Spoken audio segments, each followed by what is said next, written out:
Oke, Assalamualaikum warahmatullahi wabarakatuh. Selamat bertemu dengan saya, Muhammad Isus Seno dari grup Telegram Satu Hari Satu EKG.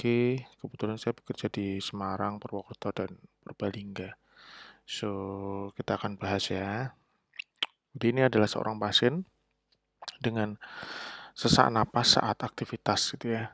Di sini ternyata jawaban teman-teman sangat beragam dan kita akan bahas di sini terutama apakah pasien ini dengan RBBP, RVH, kemudian diagnosanya apakah mengarah ke pulmonary embolism, mitral stenosis atau coronary artery disease. So ini adalah ECG-nya, laki-laki usia 50 tahun dengan keluhan tadi sesak saat aktivitas, tensinya cukup baik ya dan gula darah sewaktunya tinggi. Seperti biasa kita akan memakai 7 langkah ya, mulai dari irama, rate, aksis, PR interval, QRS lebar ya. Kita lihat ada bundle Prince block Kamanda dan kita lihat ada hipertrofi dan koroner. Oke, so untuk pertama kita akan lihat iramanya sinus apa enggak. Jelas kalau teman-teman lihat secara detail ya, ini jelas irama sinus. Terutama kalau kita misalnya melihat di lead 2 ya, di lead 2 ini jelas ini ada P, QRS, P, QRS, P, QRS, P, QRS. Irama sinus berapa kali per menit? Nah, kurang lebih sekitar 80-an sampai 90 karena lihat ini ada 3 kotak 100 berarti kurang dari 100 tapi di atas 75 kan. Nah, sebenarnya di sini sudah dituliskan oleh si mesin ini 85 kali per menit. Aksesnya normal enggak? Nah, kita lihat di lead 1 ini negatif, di AVF positif. So, aksesnya suatu right axis deviation. Bagaimana dengan PR intervalnya? PR intervalnya persis 5 kotak. Jadi tidak ada memanjang, tidak memendek. Nah, kemudian kita masuk ke langkah berikutnya yaitu QRS lebar. QRS lebar kita mau melihat ada bundle branch block apa enggak. Jadi pertanyaannya adalah ini RBBP apa enggak sih gitu kan? Karena memang kalau sebenarnya kalau yang sering baca ECG kita akan lihat ini suatu RBBP pattern gitu. Tapi kok nggak kayak RSR aksen ya. Nah, tapi ingat ada white S di V5, V6. Nah, saya akan jelaskan sedikit. Jadi ada beberapa RBBP yang menjadi sesuatu. Ini saya mau cerita sedikit pada pasien dengan ST elevasi. STEMI ini kebetulan pasien dengan STEMI anterior. Apa yang terjadi pada pasien dengan STEMI anterior? Maka akan terjadi ST elevasi di sini ya. Nah, ini V1, V2, V3, V4, V5 ini anterior ya. Kemudian dengan infak yang sudah selesai, setelah beberapa hari maka akan terbentuk gelombang Q di V1 dan V2, suatu old myocard infak. Nah, ini yang terjadi pada pasien yang sebelumnya sudah RBBP, ya. Kemudian nih RBBP, jelas nih RBBP, RSR aksen, di sini WTS di V5, V6. Kemudian terjadi infak. Mungkin enggak? Mungkin saja. Akhirnya apa? Ini terjadi suatu ST elevasi di V1, V2, V3. Tetapi bentukannya RBBP, kemudian ada belenduk di sini. Ada ST elevasi di V2, ST elevasi di V3. Jadilah seperti ini. V1, V2, V3. Nah, sesuai dengan perjalanan klinis suatu STEMI, maka akhirnya akan terbentuk gelombang Q kan? Ya, V1, V2. Nah, setelah sekian lama, nah ini kalau ini belum lama ya. Ini salah satu contoh lain ada gelombang Q, tapi masih ada ST elevasi, ada gelombang Q di V1, V2, V3, V4 kalau pada EKG ini. Nah, akhirnya gelombang Q-nya tetap ada, ST elevasinya akan turun kan? Akan turun. Nah, terjadi suatu old myocard infarct. Dan ini yang terjadi pada pasien kita, yaitu ada suatu gelombang Q di V1, V2, dan V3, tapi bentukannya suatu RBBP. Jadi ini adalah RBBP dengan OMI anteroseptal karena V1, V2, V3 ya, tidak mencapai V4. OMI anteroseptal. Jadi tapi ini RBBP. Ini yang mau saya sampaikan ke teman-teman. Oke, sekarang kita mau ngomong tentang hipertrofi. Kan langkah berikutnya, oke kita yakin nih RBBP. Karena jelas ada pelebaran di white S di V5, V6. Satu AVL-nya juga white S ya. Nah, tadi satu AVL-nya. Sekarang kita lihat hipertrofi. Yang jelas pertama kita melihat hipertrofi atrium. Kalau saya sendiri, itu hipertrofi paling khas itu melihat di V1. Karena lihat, kalau V1 yang normal itu seperti ini. Pada right atrial enlargement atau right atrial abnormality ini akan bagian segmen awal dari gelombang P ini akan naik. ininya tetap. Tapi pada left atrial abnormality dia akan naik sedikit atau bahkan tidak ada, ininya akan dalam. Kalau pembesaran dua-duanya, maka di V1 akan naik dan dalam. Naik dan dalam. Nah, ini di lead 2, ini P mitral, ini P pulmonal, ini P mitral. Ya, ini pembesaran dua-duanya. Cuma masalahnya agak susah kadang-kadang kalau di lead 2 ini. Kalau di sini harusnya naik sama ke dalam. Nah, kemudian RVH. Apa yang didapat pada RVH? Pada RVH ya ada RAD, jelas ada right atrial abnormality paling sering. Kadang-kadang ada incomplete RBBB, ada persisten di precordial S, ini yang biasa lah ya. Masalahnya adalah kalau pada RBBB itu kadang-kadang memang kriteria untuk mendiagnosa RVH itu sensitivitasnya jadi turun, gitu ya. Ini nanti teman-teman bisa baca di sini sama di sini ya. Ini penelitian lama bahwa intinya ini agak susah gitu. Nih LVH ini juga RVH, pokoknya intinya susah lah gitu. Nah, pada pasien kita jelas kalau menurut saya itu left atrial abnormality itu pasti ada. Bagaimana dan right atrial enlargement atau right atrial abnormality ada nggak? Di sini memang gelombang P-nya kayak P pulmonal, tapi di lead V1 itu betul-betul ke bawah semua gitu. Jadi pembesaran atrium kanan menurut saya masih tanda tanya ya, itu pembesaran atrium kanan. Bagaimana dengan pembesaran ventricle kanan? Ya. Oke, pembesaran ventricle kanan pada EKG ini dimungkinkan karena ada RAD, betul. Ada RBBB, oke. Tetapi lihat persisten S ada di V5, V6, tapi bisa karena RBBB juga. Jadi kita tidak terlalu yakin juga. Dan R di V5 sama V6 itu masih lebih tinggi daripada S di V5, V6. Oke, mungkin bisa aja terjadi ini RBBB. Ada satu hal di dalam ini ya. Kalau tidak salah salah satu penelitian menunjukkan bahwa kalau bisa pada RBBB itu R aksennya atau gelombang R-nya apapun di V1 itu kalau bisa di atas 15 mili. Nah, kita lihat di sini ini di V1 nggak ada 15 mili. Tapi curiga boleh aja dong, Dok. Boleh banget ya. Nah, ini adalah contoh tadi di jurnal tadi bahwa pasien dengan suatu RBBB jelas ini tinggi banget di atas 15 mili, R-nya di V1 ya kan? R aksennya di atas 15 mili dan di sini dalam S-nya ya. Oke. Terus koroner. Nah, sekarang ada koroner enggak nih? Oke, memang pada RVH bisa terjadi di lead 3 itu ada gelombang Q. Betul. Tapi lihat kita di pasien kita ini ada gelombang Q di lead 2 dan lead AVF juga.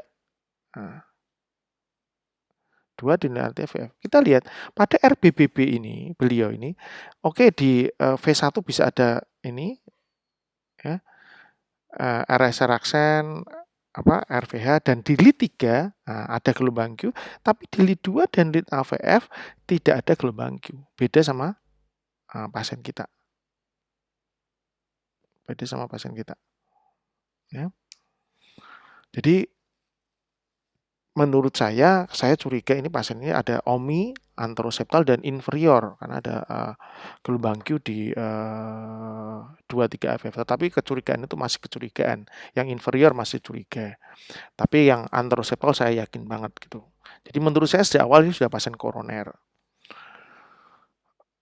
Ada satu hal yang mau saya sampaikan bahwa ada aritmia pada pasien ini. Kita lihat beberapa, ini ada aritmia. Sinus. Ini ada ekstrasistol. Sinus, ini ada ekstrasistol. Tapi di lead 2 kan memang ini agak terlalu kecil, kita tidak terlalu jelas. Kita lihat di lead lain. Nah, yang lead lain yang kelihatan ekstrasistol ada di lead V5 dan V6. Kita lihat di sini, ini sinus ada ekstrasistol. Ekstrasistolnya apa nih? PAC, PCC, atau PVC. Nah, ini yang agak kompleks kalau mau diterangkan. Apakah PAC atau PCC? Kemungkinan itu kecil banget dan mungkin jelas tidak ya kalau menurut saya. Karena kalau ini dari supraventrikular, misalnya dari sini, dekat sini atau dari sini, dia kan melalui bundle branch block ke bawahnya dan di sini jelas ada RBBB. Jadi seharusnya kalau itu berasal dari supraventrikular maka QRS-nya harusnya lebar seperti GRS yang normal ini, yang dari sinus, karena dia akan melewati bundle branch box. Jadi bentukannya kalau ada PAC atau PAC atau PJC, pasti bentukannya di sini RBBB dengan GRS yang lebar. Tetapi ini kok sempit. Nah, jadi pasti bukan dari, tadi saya bilang kan bukan dari supraventrikuler, berarti pasti bukan PAC atau PJC. Jadi kemungkinan adalah PVC. Loh dok, PVC biasanya kan GRS yang lebar. Nah, tapi kok ini GRS sempit? Memang ada beberapa, ini udah ke advance ya, ada ke advance, dan salah satunya udah disebut oleh Mas Wingga sama Mas Nikita di sini bahwa ada PVC yang GRS-nya sempit, yaitu yang terutama berasal dari daerah dekat septum, ya, dari area septum atau dari vasikular, itu GRS-nya sempit. Nah, kita akan lihat. Nah, ini adalah salah satu artikel yang simple tentang PVC. Nanti akan saya share di grup ya. Atau kalian teman cari sendiri juga bisa. Tapi nanti akan saya share di grup beberapa artikel yang menunjang soal kita ini. Dan di sini, nah ini dibagi-bagi bagaimana cara kita mencari sumber dari PVC. Ini memang agak advance ya.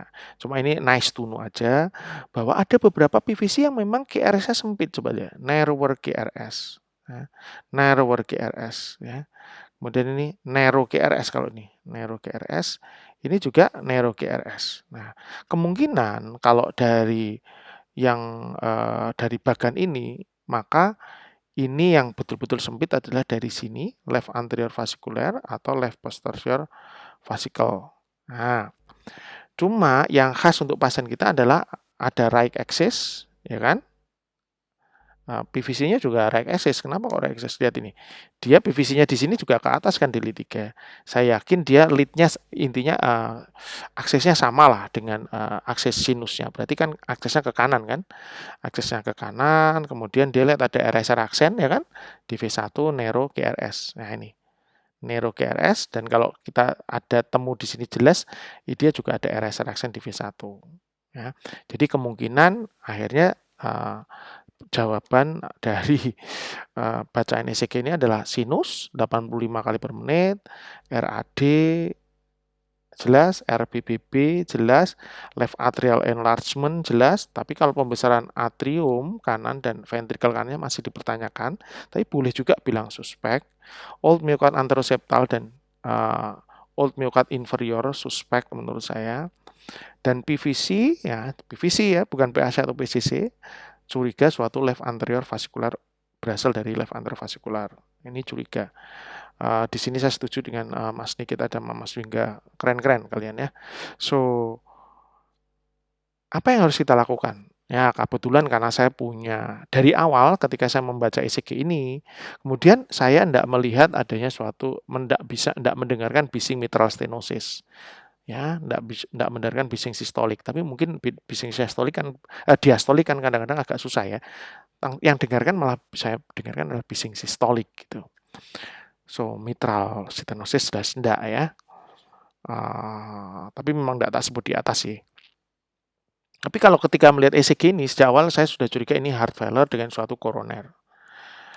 Nah, apa yang tidak cocok kalau pasien ini MS? Satu,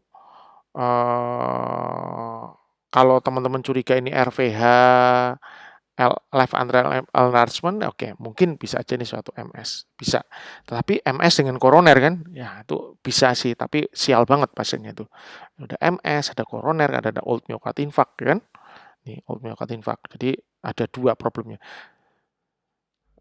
V2, V3-nya sudah ada gelombang Q ya, jadi old myocard infarct. Kemudian kalau pulmonary emboli mungkin tidak oke, ada RAD, ada RVH, ada S1Q3T3, tetapi ya ini juga sial banget, udah ada pulmonary emboli plus koroner, V1, V2 old myocard infarct, dan lihat di lead 2 sama AVF-nya juga ada gelombang Q ya, walaupun kecil ada gelombang Q, which is itu tidak pada pasien dengan pulmonary emboli. Dan satu hal yang kurang cocok pada pasien adalah pasien ini tidak takikardi.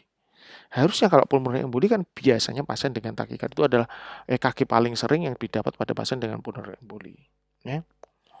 So kita lihat nih, kita lihat echonya.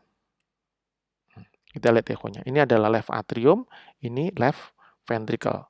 Kita lihat ada mitral regurgitasi, ada arus darah balik ke sini, dan kalau kita lihat gerakan dari septum ini, dia bergerak tetapi penebalannya sedikit, begitu juga dengan posterior dan daerah sini juga sedikit. Kita lihat dari ini yang tanpa warna, nah ini dia bergerak, ya, tetapi kita sebut namanya kalau dalam bahasa eko namanya hipokinetik. Jadi ada suatu hipokinetik di anteroseptal dan posterior. Posterior biasanya terkait dengan inferior. Maaf saya tidak merekam yang inferior, tapi yang inferior juga hipokinetik. Left atrium, left ventricle. Bagaimana dengan right ventricle? Ternyata right ventricle kecil. Right atrium juga kecil. Dan ejection fraction-nya hanya 30%. Jadi cocok pasien ini dengan suatu coronary artery disease dan suatu heart failure, systolic heart failure. Jadi diagnosanya akhirnya adalah CAD, OMI anterior inferior, suatu chronic coronary syndrome, chronic heart failure, dan fungsional kelas 2 karena pasiennya masih bisa jalan, walaupun ketika jalan agak jauh sesak ya. So pasiennya rawat jalan atau rawat inap? Kalau pasien ini akhirnya rawat jalan, menurut saya rawat jalan, saya berikan furosemide, spironolactone, valsartan, sacubitril, aspirin, atorvastatin 40, carvedilol, nitrat long acting, dan untuk diabetesnya saya berikan mulai dapagliflozin. Pasiennya harus diet ya, rendah garam sama manis ya. Kenapa saya berikan furosemide? Ya ini untuk mengurangi gejala sebenarnya furosemide spironolactone, walaupun pasien ini enggak udem tungkai.